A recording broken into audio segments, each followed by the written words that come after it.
Okay, so we are going to begin our sugar skull activity for celebration of Day of the Dead, learning about the Mexican culture.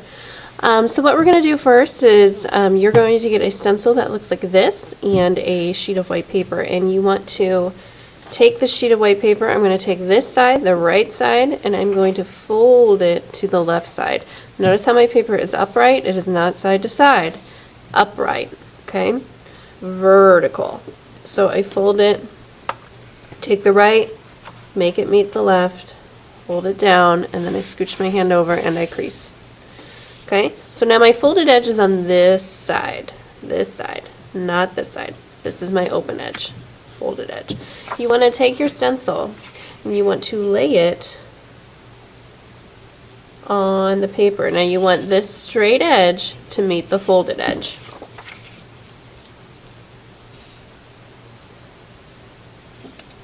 And you're going to trace your stencil.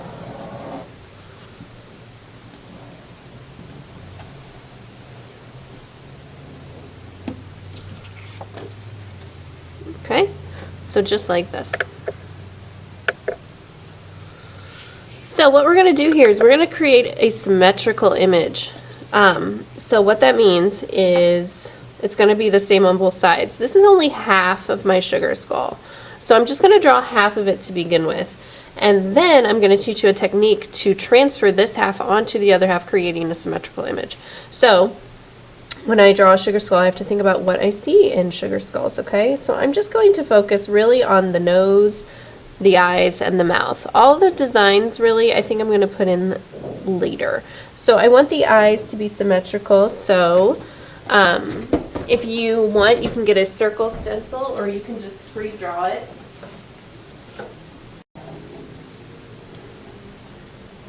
And these are just in the drawing cubby. Okay, and then you can decorate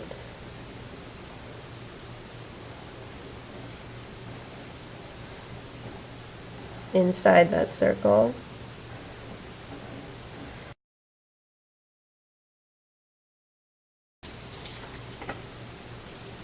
And then the nose, here's how I want you to do a nose. So I'm going to go right under the eye. I'm going to start on that folded edge. I'm going to make a diagonal line coming out, and then I'm going to curve it back in, just like that. That's how I'm going to do the nose. Okay, and then for the mouth, I'm going to draw a line, and then I'm just going to kind of make oval shapes going above and below that line.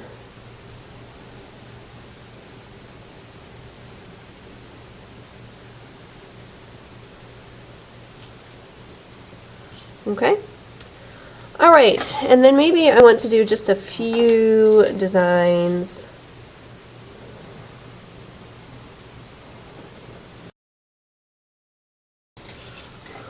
All right. So now that I have the basics of my sugar skull complete, I'm going to go over with my pencil and make these nice and heavy and dark. So I'm pressing harder with my pencil.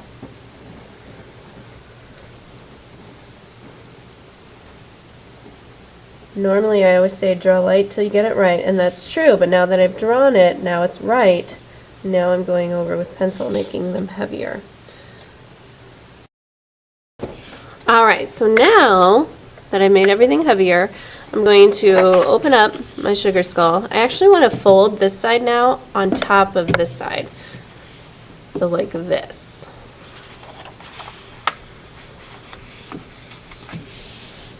Okay, then I'm going to take a wooden ruler or a strong ruler, and you want to hold it way up here at the top. You do not want to hold it way back here. This will do nothing. Hold it way at the top, just like I am here, and you want to flatten out your paper, and you want to gently start rubbing. Now when I rub, I'm moving very slowly and in small areas. I'm not doing this. This will not work, okay? You go in slow areas, or little areas, and just go back and forth. And I'm putting a lot of pressure on my hand here. I'm pressing down pretty hard. That's why I have to hold it up here at the top. If I do this, I can't press down as hard because I don't have a good grip. So to get a good grip, move your fingers up. And you know what? I can actually see through my paper. So it's helping me know where to rub, because the goal is you're trying to rub the pencil onto the other side of the paper, okay? So I'm rubbing everywhere that I can see my pencil marks. Okay, and what you should start to notice is you should start to be seeing it on the other side. Now, as soon as you can see it, even just a little bit, I'm not going to see it totally, but even just a little bit, that's a good sign. So I'm just going to go back to the places that I know I can't really see, and I'm going to keep checking and rub. Keep checking. And the rest, I think I'm good. So now I can see over here, even though it's a lot lighter than over here, but at least I can see it. Then my job here is to outline it all using a Sharpie. So now I outline both sides, so both sides are going to appear nice and pretty. So I just go over those pencil marks that I rubbed. And what you've done by doing this rubbing process is you've created a symmetrical image. A lot of times it's so hard for us to draw what's on this side the exact same over on this side. So doing this rubbing process is a way to make it easier on us. That way we can get the same image on both sides to create something that is symmetrical.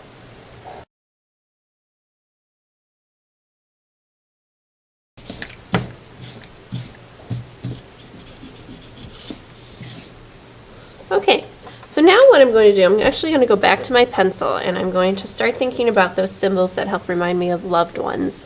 Alright, so maybe here on the cheek,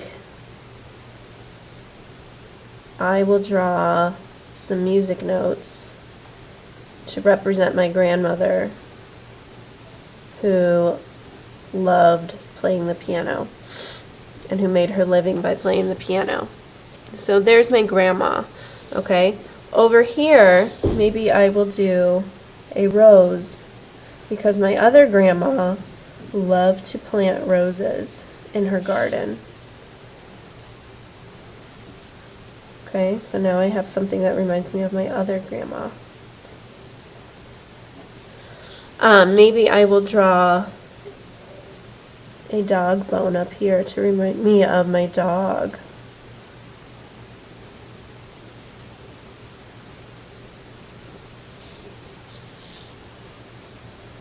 So you want to think about things that mean something to you, people who may have passed away, or if you're lucky enough to not have had that, maybe your pets. I know some kids have drawn pet things.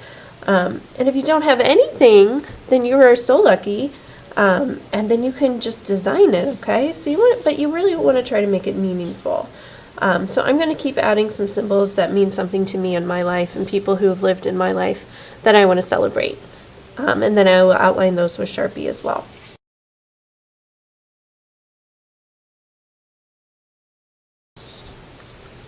Okay, so now that I've drawn all my things that represent my family members who have passed away, if you have any extra space, think about just adding some more designs, filling in the space, making it as beautiful as possible.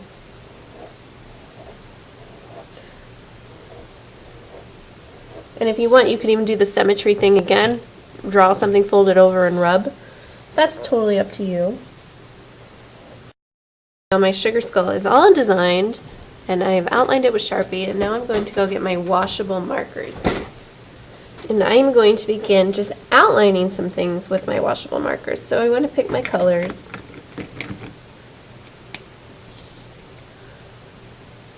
And I'm not going to color a lot of this in, I'm just outlining. So again, it's kind of like what I'm doing with the Sharpie. Just going over the edges of each shade, not filling them in.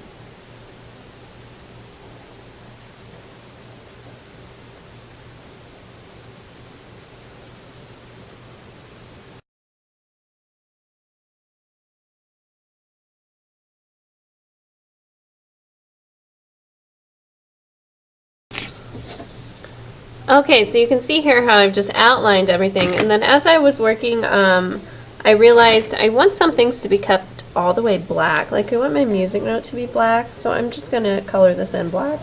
I'm using a Sharpie, or you can use just your black washable marker. And I want the insides of my circles of my eyes to be black. And for this, I do want you, if you're going to do this, to use the permanent marker because it's going to matter in the next step. If you use a black washable marker, it might turn out a little funny. So fill this in with your permanent marker. Okay, so here it is ready to go. Please notice I did color in some little shapes here all the way because they're a little too tiny for the next step.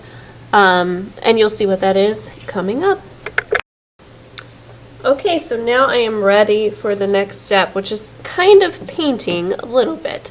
So it's a new technique I'm going to teach you. You need a bucket of water and a little baby paintbrush. And this is why it's important to use washable markers during this process, because the washable markers means that they react with the water. That's how they're able to wash off of you. Permanent does not react with the water. So what we're going to do is I'm going to get my brush wet, and I'll show you here on the nose. That'll probably be the easiest spot. You want to get the marker wet that you just drew, and you drag in with your paintbrush, and what you're going to see is that marker is going to act sort of like a paint. You're going to be able to see that color come down into your shape.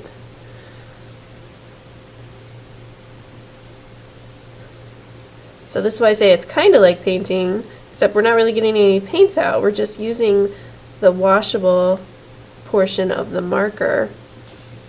So if you see there, it's now a nice light violet color because it's just the water reacting with the marker. Okay, so since I started with violet, I think I should just keep going with violet.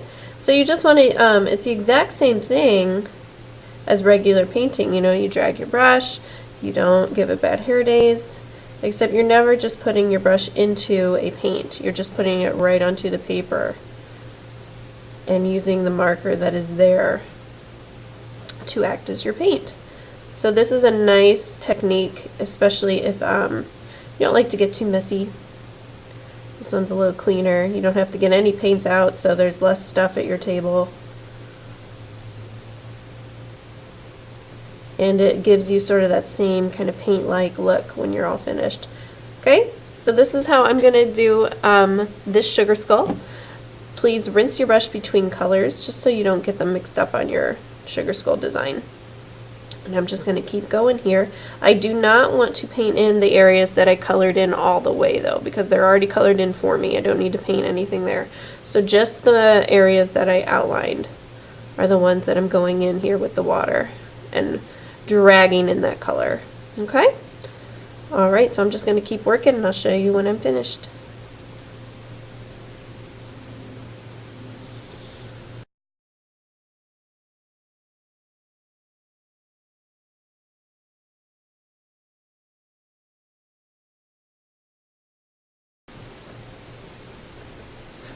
Okay, so I'm finished painting. Just go and double check, make sure you got every little area. You can rinse your brush. And the next thing I'm going to do is I'm going to cut out my sugar skull. So really stay on your lines when you cut it out, and we're going to mount it on another sheet of paper so that way it looks more complete and finished. So really use good cutting skills here. Turn your paper on these curved lines. Don't turn your scissors. Flip your sugar skull over, and you are going to get a black sheet of paper. Any color paper. Just let me know what color you want. And you're going to glue the back on, or you're going to glue the sugar skull onto that colored paper. Now if you're going to pick a color that's not black, make sure it's a color that we see in your sugar skull. Okay? So don't just pick a color out of nowhere. So on mine, like, it would make no sense if I chose brown because I don't have any brown in my picture. Okay? So you want to put your sugar skull right in the center of the black paper.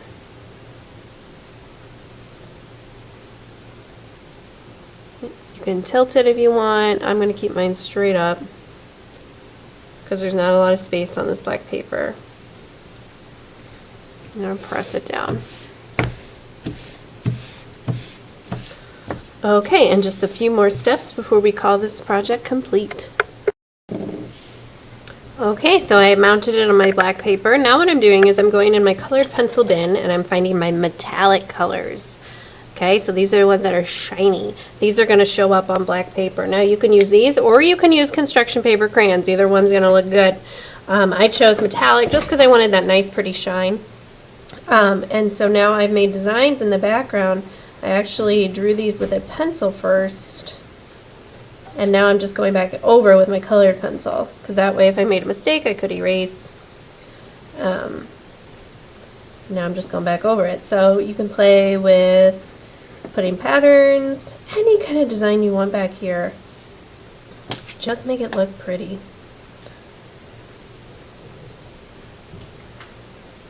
You can color these shapes in, or just leave them outlined. It's up to you.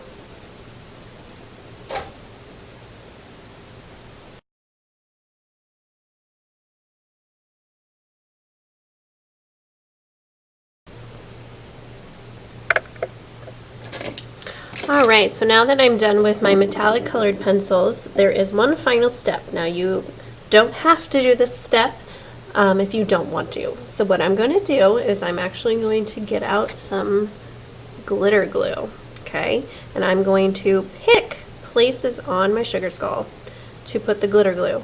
Do not put it everywhere, okay? So pick 3 to 4 places for glitter glue, okay? So one place I know I'm going to pick is my nose, okay? And I'm choosing purple or violet glitter glue, and I'm just going to outline my nose. I'm not going to fill it in with the glue, just outlining it, okay? So there's one place. Now another place I think is I'm going to do the yellow around my eyes. Okay, and then the third place I'm going to do the top up here. So I'm choosing red because I have red. So I don't have every single color in glitter glue. I have gold, pink, violet, blue, green, and red.